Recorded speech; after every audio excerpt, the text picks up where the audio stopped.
Hey guys, this is one of my videos that's up on Patreon. I decided to publish it for free on YouTube so you could get an idea of what we do over there. If you're interested in actually learning with some more long form videos, getting better at the guitar and music and career stuff in general, Patreon is the place to find all of that content. I'm doing live sessions, I'm answering questions, doing podcasts, you name it. All my students are over there, so if you're serious about wanting to learn and learn from me, Patreon is where to find me. Cool, check it out. All right, welcome. Today we're gonna do some neoclassical licks because, well, fuck it. All of these are gonna sound like Yngwie Malmsteen because he does pretty much 2.5 things. A lot of harmonic minor today. If you don't have any harmonic minor in your bag of tricks, well, you've come to the right place.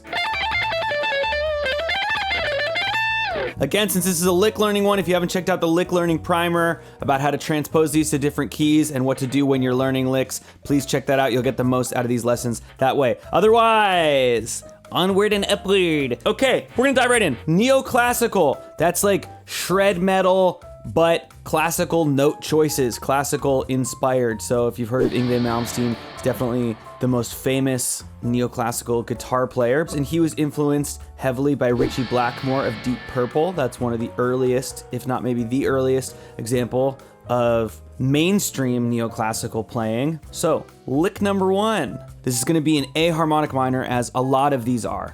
So it'll sound like this.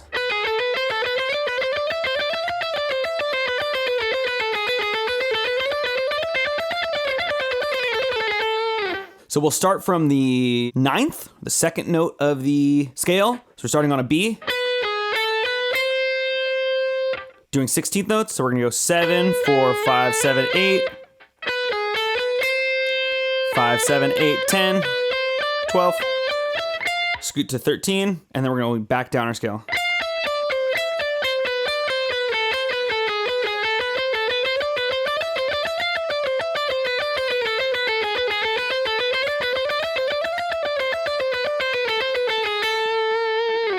A good lick to have in your bag of tricks because, again, it's modular. Depending on where you are in the scale, you can adjust half step or whole step to fit your scale and also other scales, right? We happen to be in harmonic minor, but if we were in major, we would just change the minor third and the flat 6 there. And then we'd have it in a major scale.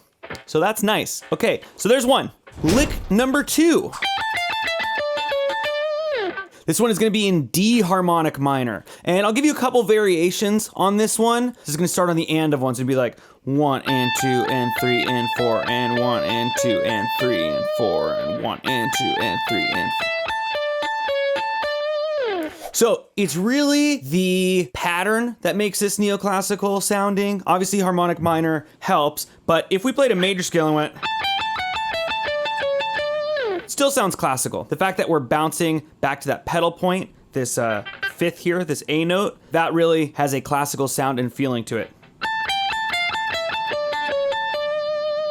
So if we wanted to play every beat, you could play like a half step above that A note and go, so 1, 2, 3, 4, 1, 4, and... Or if you wanted to get really neoclassical, we could do a quick sweep up into it over that first beat. 1, 2, 3, 4.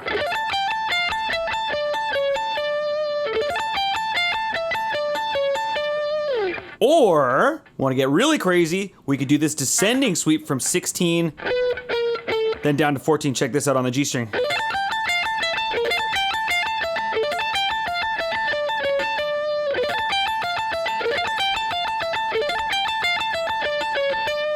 So, as we're learning these licks, feel free to fuck around. All right, that's lick number 2. Lick number 3, same kind of thing. A lot of this stuff is patterns and sequences. I don't know if you've ever listened to Mozart, but there's a lot of musical sequences, which is like a repeated phrase moved up and down throughout the degrees of a scale. So, lick number 3, we're gonna go like this.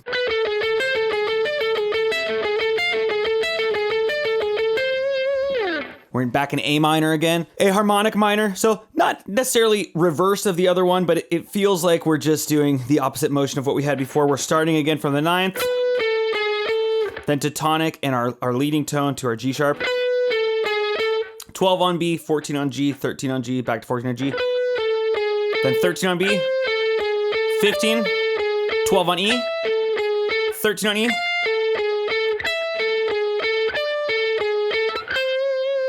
And we end on the third of that A minor chord, which then can lead us anywhere else.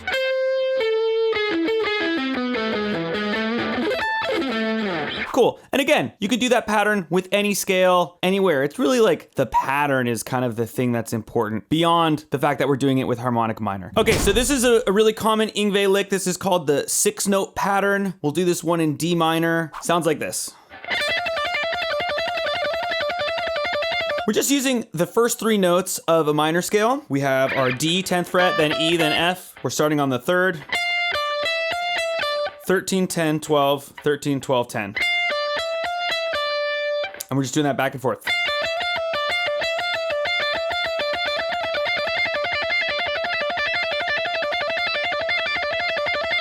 Cool. Variation number 2 is we're gonna add a note to that. We're gonna go.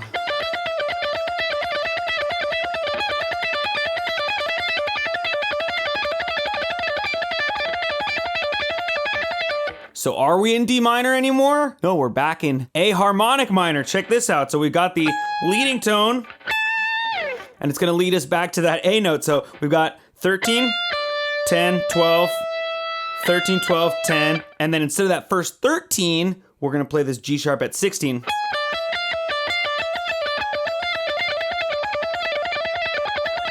Or however you wanna do that. You can cycle back and forth, or you can just do 16. And then, last variation you hear Yngwie do sometimes is between 16 and 17. So you go like.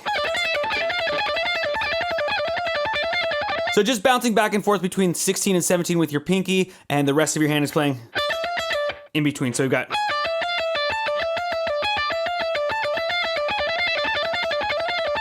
Nice and slow.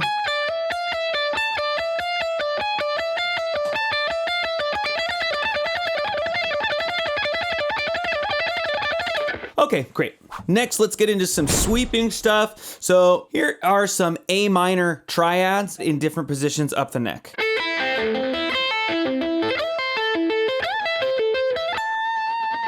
Depending on what key you're in or what chord you're doing, you may start with a different one of these shapes. We're going kind of up through the cage system, right? We're using one chord shape and then to the next closest chord shape and then to the next closest chord shape, because these are all actually just A minor chords in a different fingering. We have A minor in the A shape here, A minor in the E shape here, D shape here.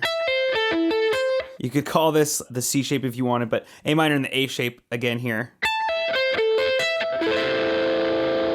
G.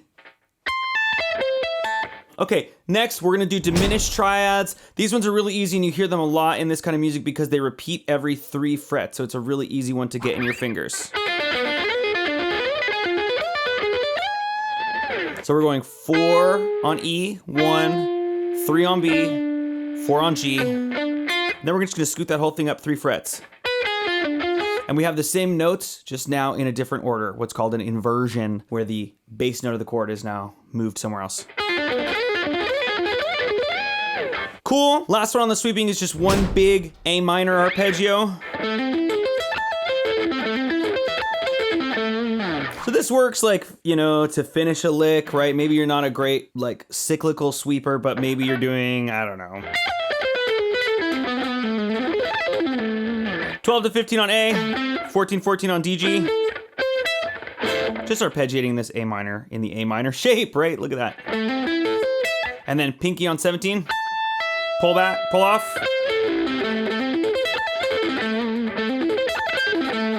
Okay, cool. We got 2 left. This one is from a song called Black Star. It actually walks in a scalar fashion through some chord changes. The chord changes are C, A over C sharp, D minor,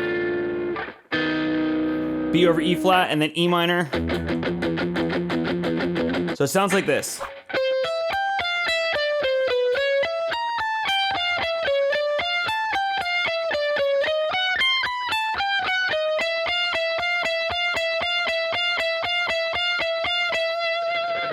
Which is sweet. We're moving up.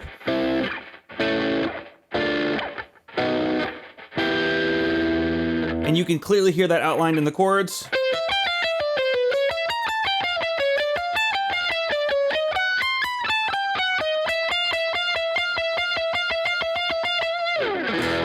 And last one, very famous, the Pop-Tarts lick. Lick number 1 from Troy Grady's Pick Slanting Primer. Sounds like this.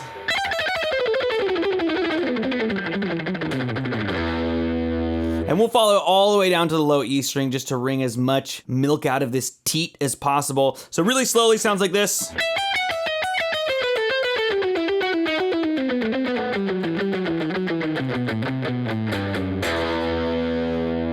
Cool thing about this is we learn it in 1 octave, then we just do it again an octave lower, then we just do it again an octave lower, and we've spanned our whole fretboard and neck. So check it out. E minor,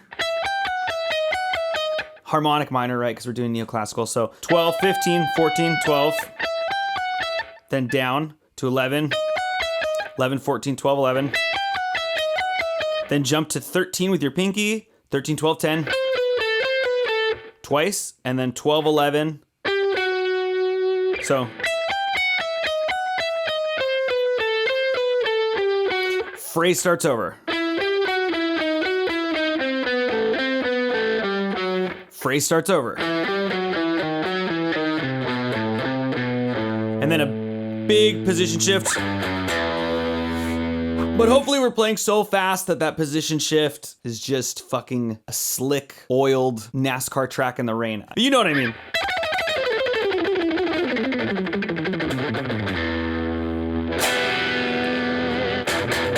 Okay, anyway, those are neoclassical licks. That's like a lot to get you started. And then you can use those to branch off into other shit. I mean, if you learn all those and you listen to some neoclassical dudes and Yngwie Malmsteen's playing, you'll hear a lot of that just sped way the fuck up. And of course, used in different keys and different directions, whatever. But that's a really great start, and that's fucking a lot of it, you know what I mean? This stuff is way more modular than we might think at first glance. So start there, and thanks for your time, bye.